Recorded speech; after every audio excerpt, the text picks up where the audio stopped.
Penyebab setelah penggantian IC PWM dan MOSFET, misalnya ini MOSFET dan ini adalah IC PWM. Mengapa setelah ganti IC PWM-nya baru dan MOSFET-nya baru, sebuah power supply switching belum mau hidup? Kami akan menjelaskannya. Jadi penyebab setelah ganti IC PWM dan MOSFET, power supply switching belum mau hidup. Jadi kita jangan sekedar mengganti si IC PWM dan MOSFET dan berharap power supply-nya langsung hidup. Jadi pertama kita lihat dulu.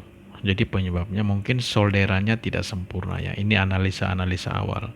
Jadi solderan pada IC PWM dan MOSFET kita perbaiki dulu. Yang kedua, komponen lain rusak. Maksudnya apa? Ini kita lihat di sini. Ini adalah IC PWM dan ini adalah MOSFET. Nah, setelah kita mengganti keduanya, itu ada komponen lainnya. Komponen pendukung si IC PWM itu yang di sekitar IC PWM-nya. Kemudian ini ada optocoupler dan juga di sini ya WL431. Jadi ini adalah IC PWM, ini adalah optocoupler dan ini adalah WL-nya. Ini adalah MOSFET. Jadi keempat komponen ini saling berkaitan ya. Oke, jadi itu harus diperhatikan juga ya. Jadi yang diperhatikan adalah resistor, dioda atau kapasitor di sekitar IC PWM dan MOSFET. Yang ketiga, IC PWM tidak mendapat tegangan VCC.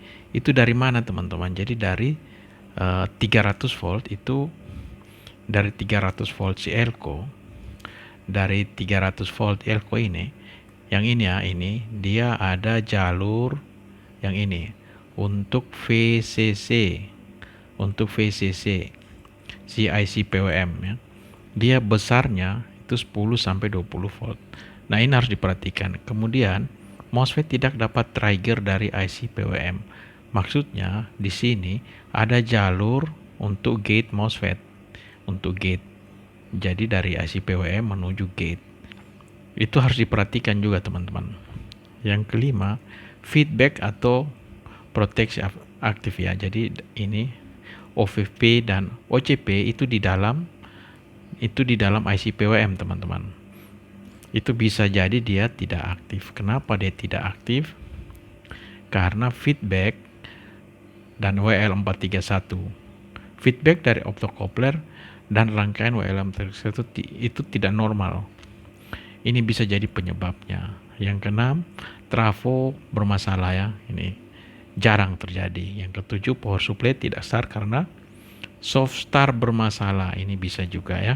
Jadi beberapa power supply menggunakan soft start ya. Namun itu jarang.